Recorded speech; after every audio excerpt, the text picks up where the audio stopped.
పుష్ప చిత్రంతో బాలీవుడ్ ప్రేక్షకులకు పరిచయం అవడంతో రష్మిక ఒక్కసారిగా నేషనల్ క్రష్ గా మారిపోయింది. ఇక వరుసగా ఆమెకు పాన్ ఇండియా లెవెల్లో మూవీ ఆఫర్లు క్యూ కట్టాయి.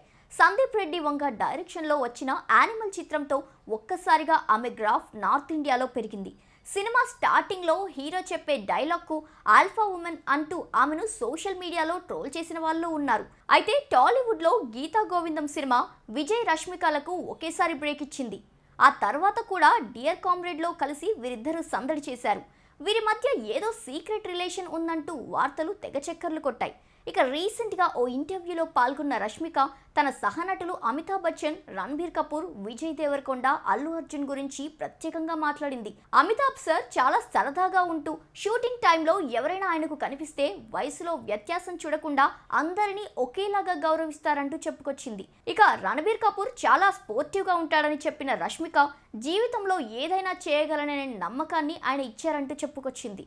విజయ్ దేవరకొండతో తనకు ఉన్న అనుబంధాన్ని బయటపెట్టింది ఈ అమ్మడు. ఎందుకు అతను ఆమెకు అంత స్పెషల్ అంటూ చెప్పుకొచ్చింది. కెరీర్లో నేను ఎంతో కష్టపడి వచ్చాను.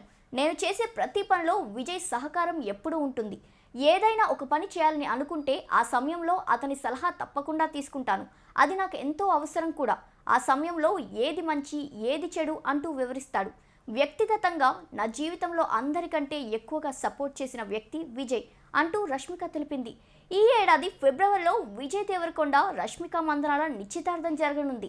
వీరి వివాహ తేదీని కూడా త్వరలోనే ప్రకటిస్తారనే పుకార్లు చక్కర్లు కొడుతూ వచ్చాయి. ఇక వీటిపై వీరు స్పందించారు. కాకపోతే ఆ మాటల్లో నిజం లేదంటూ మాట దాటేశారు. ఫ్యామిలీ స్టార్ చిత్రంతో విజయ్ బిజీగా ఉంటే మరోవైపు రష్మిక కూడా బాలీవుడ్ డైరెక్టర్ లక్ష్మణ్ ఉటేకర్ తెరకెక్కిస్తున్న చావా చిత్రంతో విక్కీ కౌశల్తో కలిసి నటిస్తోంది. ఛత్రపతి శివాజీ కుమారుడు శంభాజీ మహారాజ్ జీవిత ఆధారంగా దీన్ని రూపొందిస్తున్నారు. ఇక అల్లు అర్జున్తో పుష్ప 2లో నటిస్తున్న ఈ బ్యూటీకి మరోసారి పుష్ప ఏ మేరకు సక్సెస్ ఇవ్వనుందో చూడాలి.